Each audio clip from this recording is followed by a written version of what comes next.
Governo Timor-Leste lança relatório voluntário nacional ROTEMA, EMA, no Centro de Desenvolvimento Sustentável. O ministro presidencial Conselho Ministro Fidelis Manuel Leite Magalhães ratou idane ba jornalista Sira durante a conferência imprensa e o Ministério Finanças Saitara Clarandili sexta-feira semana ne. Ministro Fidelis Manuel Leite Magalhães tem lançamento com a consulta nacional ba parte invencível Sira. Nesse passo importante ida, também continuação husi primeiro apresentação nebe Timor-Leste halo iha tinen rihun rua nulu resensia.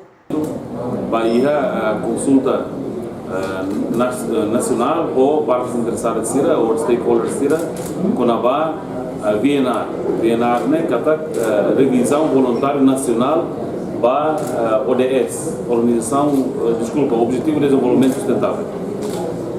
Então ainda nessa parte importante ainda também continuação a primeira apresentação da Timor-Leste halo é 2019. Timor-Leste ninha na apresentação da Hulu, VNR, e agora em 2023 previsto a apresentação fulan julho para Timor-Leste ninha VNR da rua. Para o processo de VNR é importante ter a peça mais importante é participação setor todo sociedade ninha ato não é e bele halo nessa reflexão de nível nucleano lolos quando vai ter andamento no lá oxira durante e aí tem esforço para atingir o objetivo de desenvolvimento sustentável.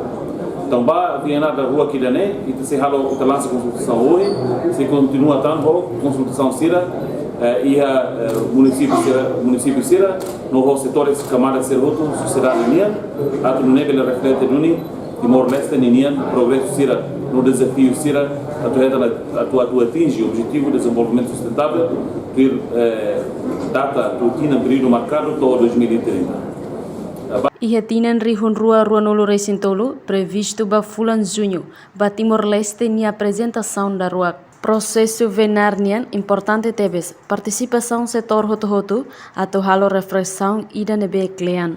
Reportagem Sabina Sansa Televisão Timor Post.